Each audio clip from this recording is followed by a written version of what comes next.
Hello दोस्तों, स्वागत है आपका हमारे यूट्यूब चैनल साइंस एजुकेशन में। आज मैं आपको हिस्ट्री की बात करने जा रहा हूँ। हिस्ट्री की पिछली वीडियो में मैं आपको मॉडर्न हिस्ट्री में 1928 साइमन कमीशन तक करवा चुका हूँ। इसके बाद 1930 यानी कि गोलमेज सम्मेलन और सब्र अवज्ञा आंदोलन से आज हमें स्टार्ट करना है। ये इंडियन हिस्ट्री की क्रैश कोर्स वीडियो की 10वीं वीडियो है। आज ये ख़त्म हो जाएगी, तो चलिए स्टार्ट करते हैं। सबसे पहले 1930 में सब्रअवज्ञा आंदोलन आता है, जिसमें महात्मा गांधी दांडी यात्रा करके नमक कानून को तोड़ते हैं। कब? 1930 में। इसके बाद 1930 में ही गोलमेज सम्मेलन प्रारंभ हो जाते हैं। कहाँ पे? ब्रिटेन में, ब्रिटिश साम्राज्य में गोलमेज सम्मेलन प्रारंभ हो जाते हैं। इन सम्मेलनों में भारतीय प्रतिनिधियों को बुलाया जाता है भारतीयों के संविधान से संबंधित बातचीत करने के लिए, जिसमें 1930 में पहला गोलमेज सम्मेलन होता है।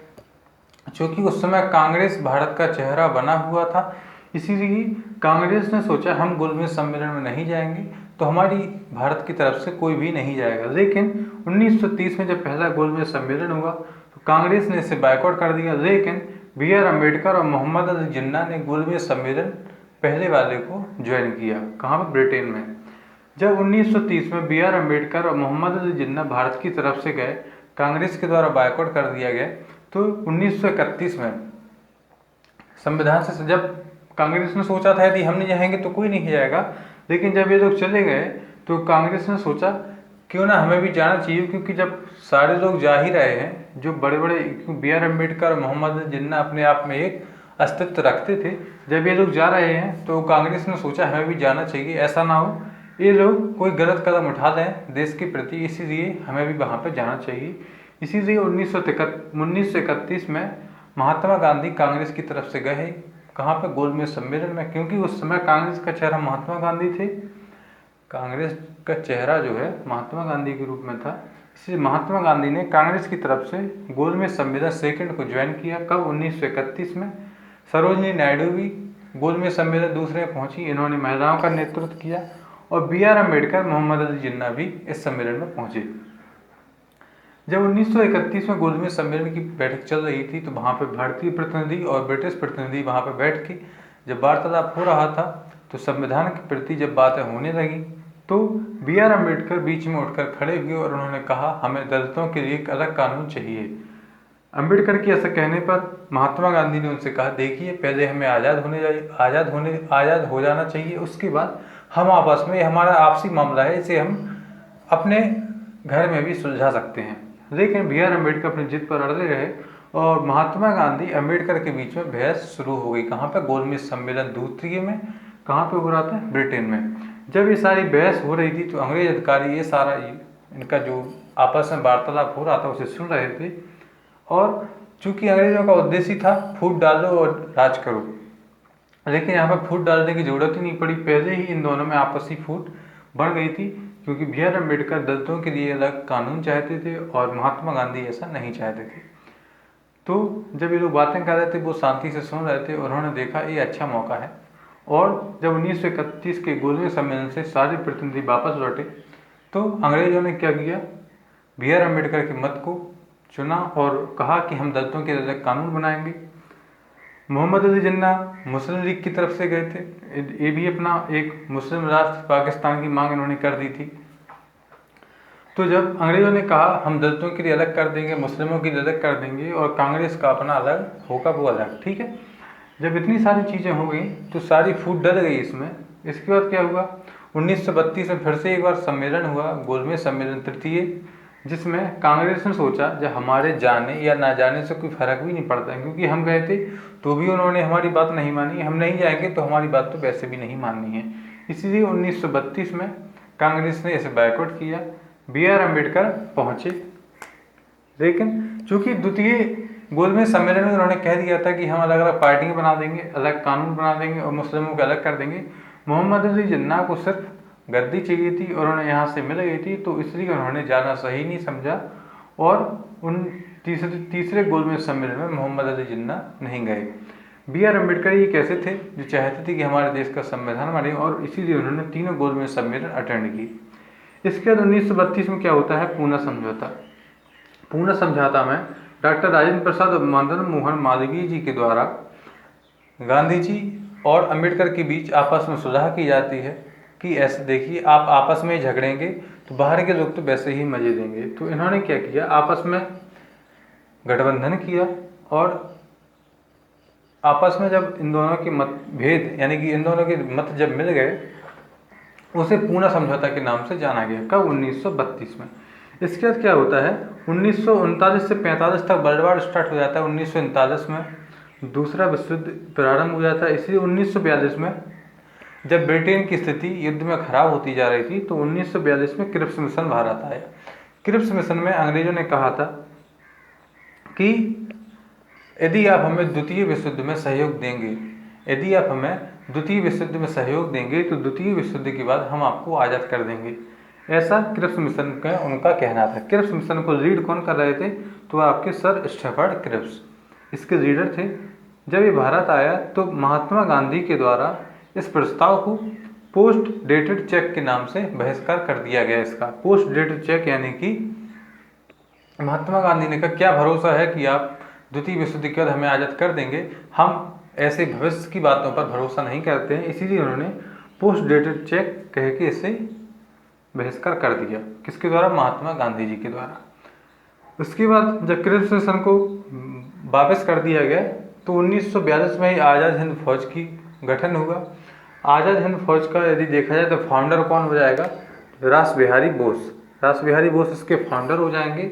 इसके बाद बात की जाए यदि आज़ाद हिंद फौज का पहला कैप्टन कौन था, आज़ाद हिंद फौज का पहला कैप्टन कौन था, तो वो है आपके मोहन सिंह। ये कौन है आपके? ये फर्स्ट कैप्टन है किसके? आज़ाद हिंद फौज के।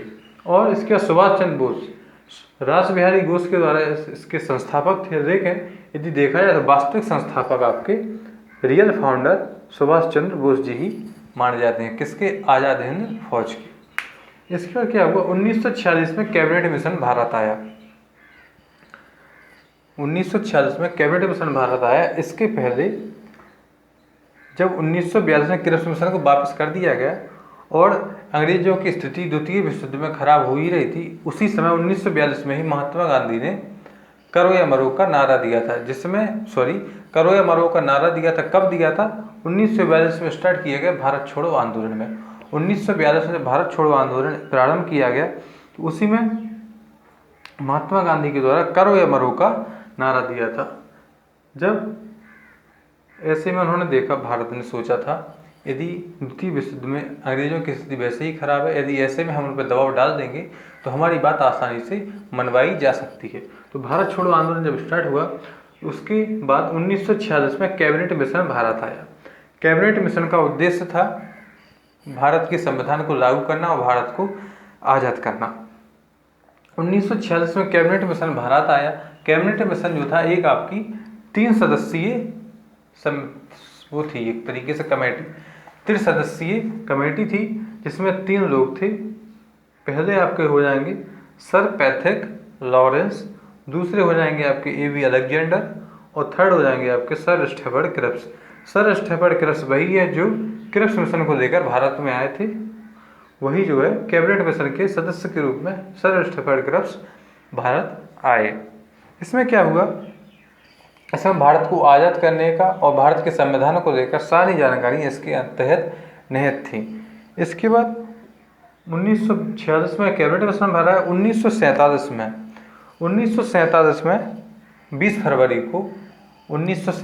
20 फरवरी को यह डिक्लेयर कर दिया गया या यह निश्चित कर दिया गया कि 30 जून 1947 के पहले भारत को आज़ाद कर दिया जाएगा। किसने किया? अंग्रेजों के द्वारा यह डिक्लेयर कर दिया गया कि 30 जून के पहले भारत को आज़ाद कर दिया जाएगा। इसके लिए मैं थोड़ा यहाँ पे बता देता हूँ, बिगाड़ देता हूँ इसे।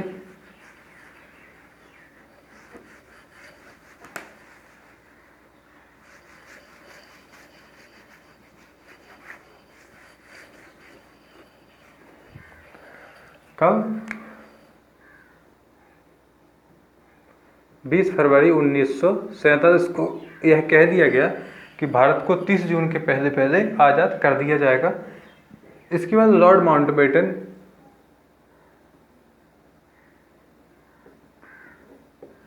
लॉर्ड माउंटबेटन को भारत भेजा गया, भारत भेजा गया किसके, ब्रिटिशर्स के द्वारा भारत को आज़ाद कराने के लिए।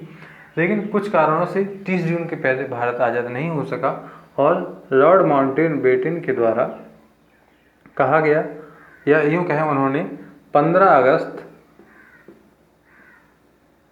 1947 को आज़ाद किया। किसे? भारत को। एक मिनट, यहाँ पे लॉर्ड माउंटबेटन के द्वारा, लॉर्ड माउंटबेटन ने कहा 15 अगस्त को भारत को आज़ाद कर दिया जाएगा और भारत के 2 टुकड़े हिंदुस्तान और पाकिस्तान में तब्दील कर दिए जाएंगे। और इन्हीं के द्वारा 14 अगस्त 1947 को फॉर्मेशन हुआ किसका? पाकिस्तान। यूँ कहा पाकिस्तान आज़ाद हुआ और 15 अगस्त 1947 को हिंदुस्तान आज़ाद हुआ।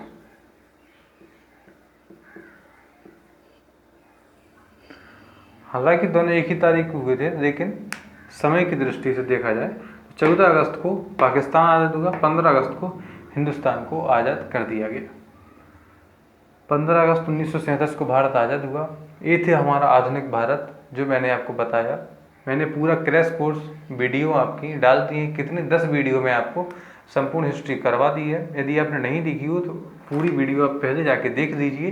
डिस्क्रिप्शन बॉक्स में आपको लिंक मिल जाएगी या ऊपर आई बटन पर जाकर आप उसे देख सकते हैं।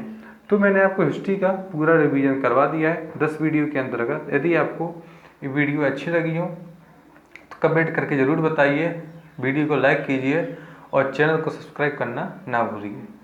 आई होप आपको इतनी बात समझ में आ गई होगी। तो चलिए मिलते हैं आपसे अगली वीडियो में, तब तक के लिए थैंक यू।